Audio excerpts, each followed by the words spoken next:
तो आपातकाल के बढ़ते हुए क्रम में बात कर लेते हैं अनुच्छेद 356 की, राष्ट्रपति शासन की।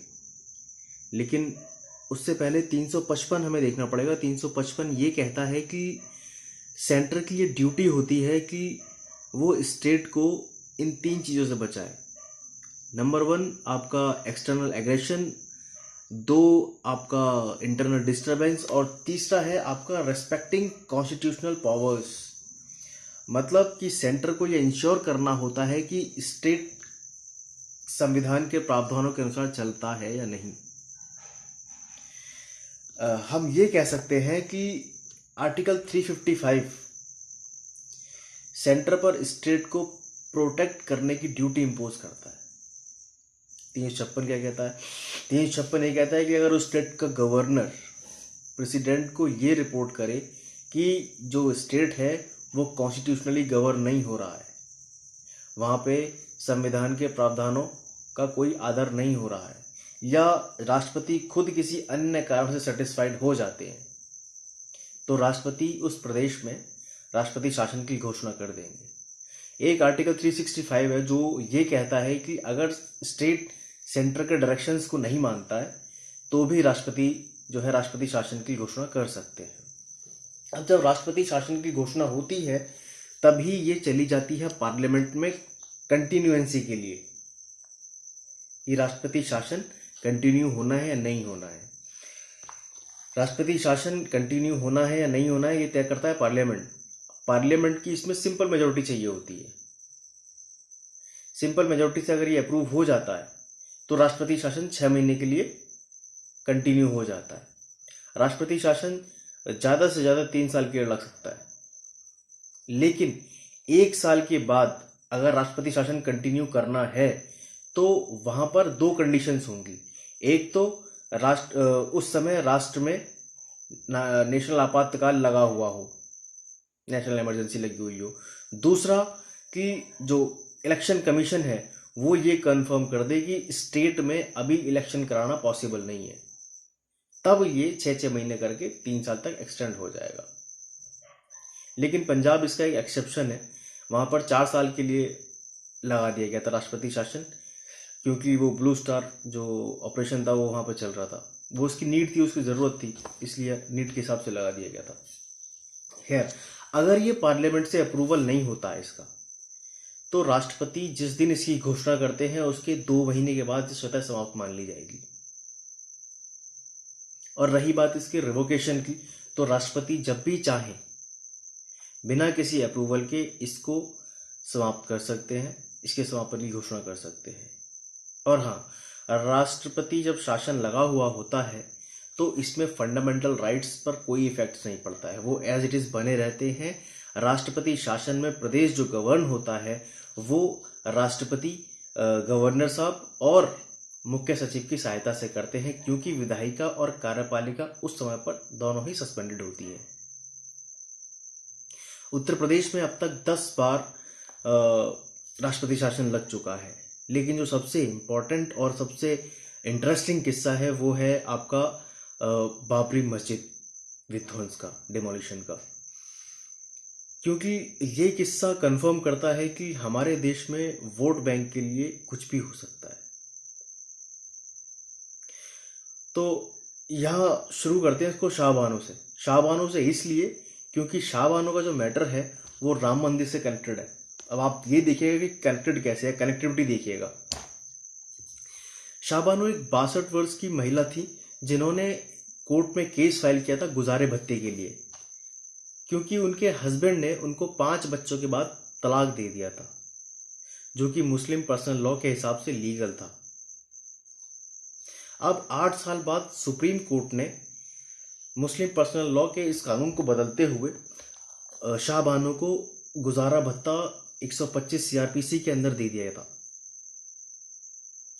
तो इससे देश के जो मुस्लिम थे वो नाराज हो गए। एमजे अकबर साहब और सैयद शहाबुद्दीन ने all India Muslim personal law board की स्थापना की और राजीव सरकार को धमकी दी कि वो पूरे देश में आंदोलन करेंगे, दंगे करेंगे।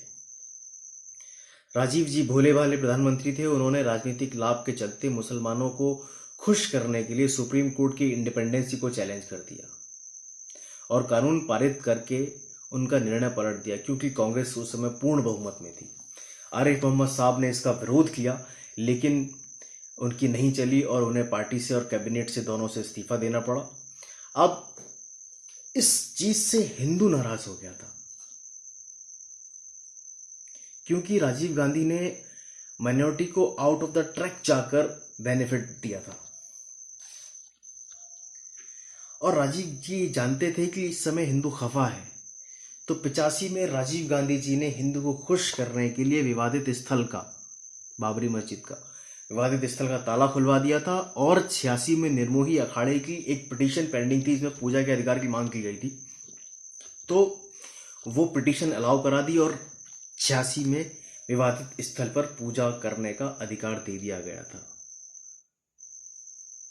उसके बाद वहां पर शिलान्यास भी करा दिया गया राजीव सरकार में ही। परंतु कांग्रेस का ये दाव उल्टा पड़ा, क्योंकि बीजेपी, वीएचपी, बजरंग दल और आरएसएस जैसे हिंदू संगठनों को पनाह देकर मंदिर के आंदोलन को चरमोत्कर्ष पर ले जा चुकी थी। और अब आता है कयामत का दिन, 6 दिसंबर 1992। उत्तर प्रदेश में भाजपा की सरकार थी और केंद्र में कांग्रेस की सरकार थी। प्रधानमंत्री थे पीवी नरसिम्हा राव। राव साहब रोज सुबह 5 बजे उठ जाते थे, लेकिन उस दिन राव साहब सुबह 7 बजे सोकर उठे और अपने डॉक्टर से मिलने के बाद वो पूरे दिन अपने घर पर रहे और किसी से नहीं मिले। सोर्स ये बताते हैं कि वो उस दिन पूजा पर बैठ गए थे। हाँ, डॉक्टर ने एक चीज रिवील की थी। हाँ, बाद में डॉक्टर ने कहा था कि राव साहब उस दिन नर्वस लग रहे थे और ऐसा लग रहा था कि राव साहब वो सब कुछ पहले से जानते थे। तो राव साहब उस दिन किसी से नहीं मिले और हाँ, वो पूजा पर बैठे थे। तो 1:55 पर राव साहब के सेक्रेटरी ने उनके कान में कुछ कहा, ये नहीं पता क्या कहा। उसके बाद राव साहब ने 2 मिनट के अंदर अपनी पूजा वाइंड अप की और राव साहब हाथ जोड़कर खड़े हो गए। लेकिन तब तक मस्जिद की तीनों गुंबदें टूट चुकी थी। माखनलाल फोतेदार का फोन आता है उसके बाद और वो एक्शन लेने के लिए राव साहब को रिक्वेस्ट करते हैं, लेकिन राव साहब रिप्लाई करते हैं कि मैं क्या कर सकता हूँ।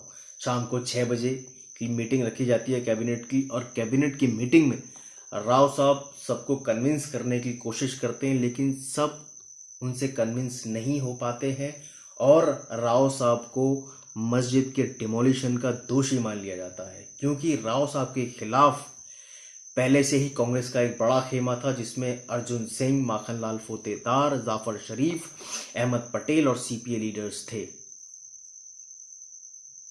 लेकिन राव साहब रामालय ट्रस्ट का निर्माण कर चुके थे, जिससे यह स्पष्ट होता है कि राव साहब मंदिर बनाने के लिए उत्सुक थे पहले से। मेरे ख्याल से राव साहब की जो सोच थी वो कांग्रेस की, उस वक्त की कांग्रेस की सोच से कहीं ज्यादा ऊपर थी, because he was a prominent politician and was a eminent lawyer। और वो एक तीर से कई शिकार करना चाहते थे, कई निशाने लगाना चाहते थे।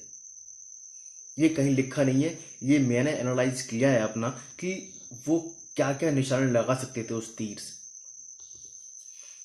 तो सबसे पहला तो निशाना वो लगाने वाले थे कि वो बीजेपी से राम मंदिर का मुद्दा छीन लेना चाहते थे, क्योंकि ये हम सब जानते हैं कि बीजेपी ने 2019 तक सिर्फ और सिर्फ राम मंदिर के मुद्दे पर चुनाव लड़ा है।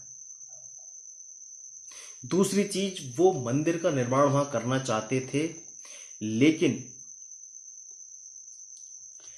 उनको ब्लेम भी नहीं चाहिए था, और यहां पर उनको सोने पे सुहागा हो गया था, क्यों मंदिर भी बनने वाला था उनका और मस्जिद का ब्लेम जो था वो बीजेपी ऑलरेडी ले चुकी थी अपने सर पे। और तीसरी चीज थी कि वो राजीव गांधी के जो सपने थे, शायद उन्होंने ये शुरुआत की थी कि ताला खुलवाया, फिर वहां शिलान्यास करवाया, फिर वहां पूजा का अधिकार दिलवाया कि शायद राम मंदिर वो बनाते, तो उसको शायद पूरा करना चाहते थे। अब लेकिन मैडम तो रामायण देखती नहीं है, ना राजपूत थी और ना ही वो भारत से है, तो पति के वचन की कीमत को क्या समझ पाएंगी वो।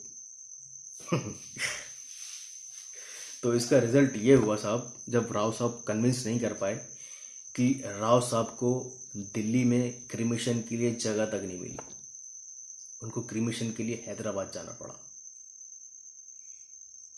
खैर 15 दिसंबर 1992 को डॉक्टर शंकर दयाल शर्मा ने चार भाजपा शासित प्रदेशों में इमरजेंसी डिक्लेयर की, स्टेट इमरजेंसी, हिमाचल प्रदेश, मध्य प्रदेश, उत्तर प्रदेश और राजस्थान। और रीजन था कानून व्यवस्था और सेक्युलरिज्म, क्योंकि सेक्युलरिज्म हमारे कॉन्स्टिट्यूशन का एक इम्पोर्टेंट प्रिंसिपल है। और वर्ड सेक्युलरिज्म भी हमारे जो कॉन्स्टिट्यूशन है, इसमें 42nd अमेंडमेंट जो था कॉन्स्टिट्यूशन का 1976 में इंदिरा गांधी जी सरकार में आया था, उससे पहले कॉन्स्टिट्यूशन का वर्ड नहीं था। तो ये था आर्टिकल 356 राष्ट्रपति शासन। अगले वीडियो में हम बात करेंगे वित्तीय आपातकाल की और देखेंगे कि मोंटेक सिंह आहलूवालिया और प्रधानमंत्री मनमोहन सिंह देश को कैसे निकाल के ले गए थे मंदी से, जब पूरा विश्व वैश्विक मंदी झेल रहा था। जय हिंद, जय भारत।